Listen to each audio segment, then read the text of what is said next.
चलिए दोस्तों बात करते हैं एक और नए क्वेश्चन के बारे में। इस क्वेश्चन में एग्जामिनर ने कहा एक समबाहु त्रिभुज के अंदर एक वृत्त बना हुआ है तथा उस वृत्त के अंदर एक वर्ग बना हुआ है। त्रिभुज और वर्ग के क्षेत्रफल का अनुपात क्या है, ये एग्जामिनर मुझसे पूछ रहा है। तो देखिए सबसे पहली बात तो आपको इन फिगर के बारे में पता होना चाहिए। समबाहु त्रिभुज क्या होता है, विषमबाहु त्रिभुज क्या होता है, इक्विलेटरल ट्रायंगल क्या होता है, राइट एंगल ट्रायंगल क्या होता है। फिर आपको ये पता होना चाहिए कि अगर समबाहु त्रिभुज दे रखा है उसके अंदर अगर वृत्त दे रखा है तो उसकी त्रिज्या कैसे निकालते हैं। मुझे मालूम है कि जो इक्विलेटरल ट्रायंगल होता है, समबाहु त्रिभुज होता है, उसकी भुजा को अगर 2/√3 से मैं डिवाइड करूंगा तो मुझे उसके अंदर जो बना हुआ वृत्त है उसकी मुझे त्रिज्या मिल जाएगी। और अगर त्रिज्या को मैं डबल करूंगा तो मुझे उसके अंदर बने हुए वर्ग का विकर्ण मिल जाएगा।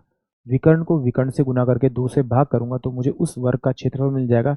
जो समबाहु त्रिभुज के अंदर एक सर्कल है, सर्कल के अंदर एक वर्ग है, उसका क्षेत्रफल मिल जाएगा।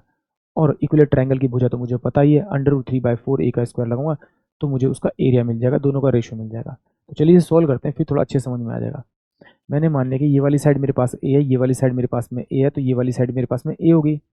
अब माना कि इसका सेंटर पॉइंट है यहाँ से यहाँ तक, ये क्या है, इसकी आपकी ए रेडियस है। तो यहाँ से यहाँ तक इसकी रेडियस होगी, यहाँ से यहाँ तक इसकी रेडियस होगी।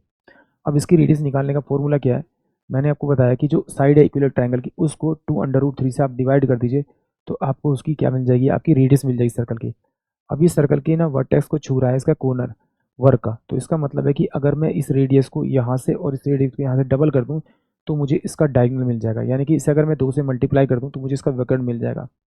अगर विकर्ण मिल गया तो मुझे पता है कि इसका एक विकर्ण a/√3 है, तो इसको a/√3 से मैं मल्टीप्लाई करूँगा और इंटू में 1/2 करूँगा तो मुझे इसका एरिया मिल जाएगा।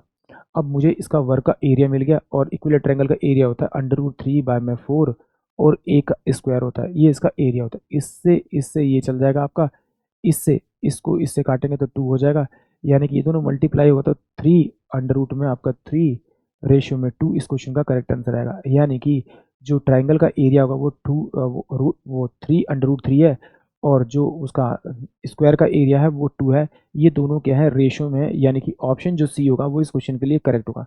बट कभी कभी ऐसा होता है ना, बच्चे फॉर्मूला भूल जाते हैं, फिर बड़ी प्रॉब्लम होती है। तो कैसे सॉल्व करना है जरा देखिए।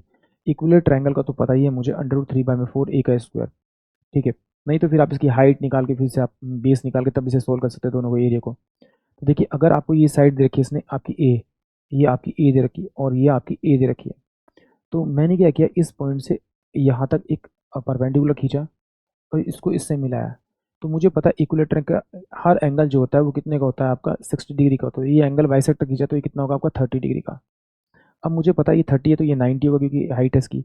ये कितना होगा 60 होगा। तो ये वाली साइड मेरे पास में ए बाय में आपकी कितनी हो जाएगी, आपकी सॉरी ए बाय में 2 हो जाएगी, यानी कि आधी हो जाएगी। तो मुझे पता है 60 के सामने वाली जो साइड होती है उसको अगर मैं √3 से डिवाइड करूंगा तो वो 30 के सामने वाले जाएगी, यानी कि ए बाय में कितना हो जाएगा आपका आपका 2√3। ये इसकी क्या आ गई, रेडियस आ गई। अगर सर्कल की रेडियस आ गई तो मैं इसको डबल करूंगा तो इसका डायगोनल आ जाएगा। अगर इसका डायगोनल आ गया तो फिर तो कोई दिक्कत ही नहीं है, क्योंकि D1 इंटू में आपका D2/2 इसका एरिया ऑफ स्क्वायर आ जाएगा और √3/4 और a का स्क्वायर क्या आ जाएगा, वो त्रिभुज का एरिया आ जाएगा। दोनों का रेशियो पूछा है, आप आसानी से निकाल सकते हैं। आई होप आप सभी को क्वेश्चन समझ में आया होगा।